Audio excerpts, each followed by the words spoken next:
pembentukan kepribadian seorang anak itu penting. Ini bagi orang tua dan calon-calon orang tua ya. Bagi orang tua yang sudah banyak punya anak dan calon-calon orang tua yang akan punya anak, harus dibentuk kepribadiannya semaksimal mungkin. Yang namanya anak, satu kelompok dari manusia itu namanya generasi. Coba kita amati dalam Al-Quran. Allah menceritakan manusia ini di dunia hanya ada dua generasi. Manusia di dunia ada dua generasi. Ada namanya generasi muslihun. Allahumma ja'alna minhum.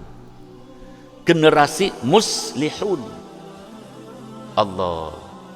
Apa itu generasi muslihun? Generasi muslihun adalah generasi orang-orang tertentu yang memang senangnya bikin kebaikan, merasa puas dengan melakukan kebaikan, merasa bangga walaupun begitu capek, walaupun begitu susah payah, ya, menegakkan kebaikan, mengajak orang menuju kebaikan, itu merasa bangga, merasa senang, merasa sukses. Itu generasi muslihun. Iya. Ada lagi generasi yang ngeri, ini namanya generasi mufsidun. Allah. Ini bagi orang tua dan calon-calon orang tua harus tahu ini ya. Ada generasi muslihun, ada generasi mufsidun.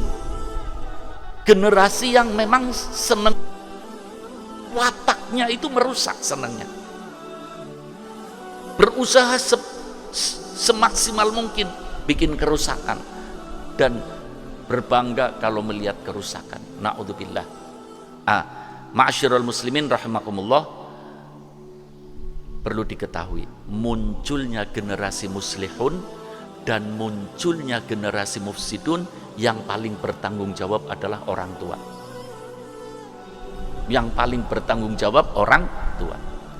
Baca Al-Quran, Allah khusus berbicara kepada orang tua, memberi peringatan kepada orang tua, yang ayatnya insya Allah kita semuanya hafal. Qu anfusakum wa ahlikum nar. Hai orang-orang tua,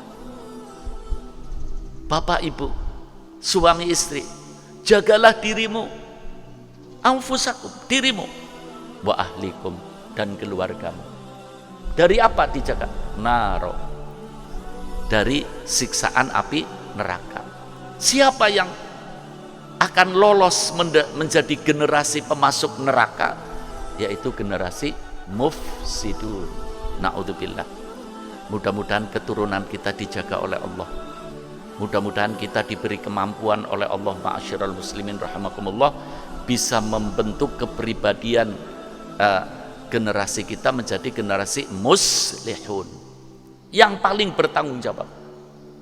Ya, saya sudah berkali-kali menyampaikan, malah ini hadis mutawatir.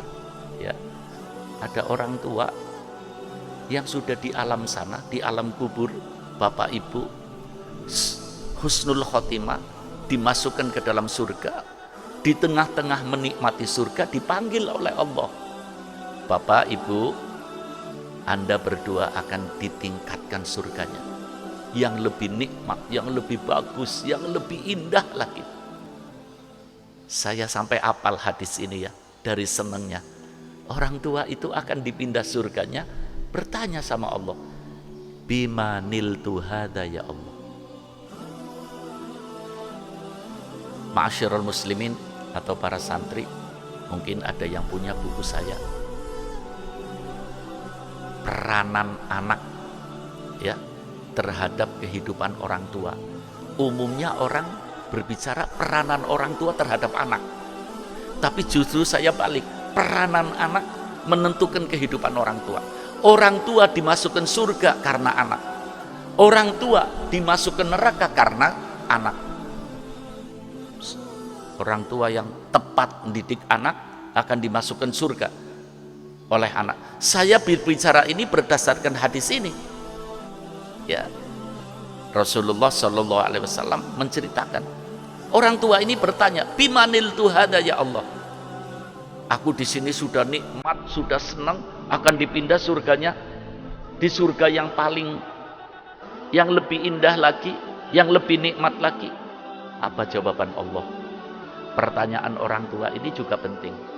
Jawaban Allah lebih penting. Apa jawaban Allah? Anda berdua ditingkatkan surganya pada surga yang lebih nikmat, lebih lezat, lebih indah, bistighfari wa du'ai waladika laka. Bistighfari wa du'ai waladika laka. Dengan istighfarnya anak-anakmu yang kamu tinggal di dunia, menjadi generasi muslihun, dengan doa-doanya anak-anakmu yang engkau tinggal di dunia. Itu perjuanganmu. Di sisi lain, ma'asyiral muslimin rahimakumullah, walaupun ini hadis dhaif, kalau tadi hadis mutawatir, ya, ada anak yang disiksa di neraka justru yang dicari orang tuanya. Anak ini mencari orang tuanya di neraka. Ya Allah, kalau aku ini anak disiksa separah ini, bagaimana dengan orang tuaku yang melahirkan aku? Dicari orang tuanya. Ternyata orang tuanya di surga. Allah menyatakan, orang tuamu perbuatannya baik, maka aku tempatkan di surga. Kamu perbuatannya jelek, maka aku tempatkan, kata Allah, kamu di neraka. Protesnya anaknya apa? Ya Allah, khudh haqqana min abina fa innahum la yurabbina. Allah, ini umat harus tahu masalahnya. Khudh haqqana, ini anak di neraka, protes sama Allah. Ya Allah, turunkan saja orang tuaku, masukkan ke dalam neraka. Aku masuk neraka ini karena ulahnya orang tuaku. Aku di dunia tidak dikenalkan dengan engkau ya Allah. Aku tidak kenal engkau gara-gara orang tuaku. Ya, karena orang tuaku menyibukkan aku urusan dunia saja. Padahal orang tuaku mampu memasukkan aku ke dalam pesantren, ke dalam madrasah diniyah, ke dalam TK Al-Quran.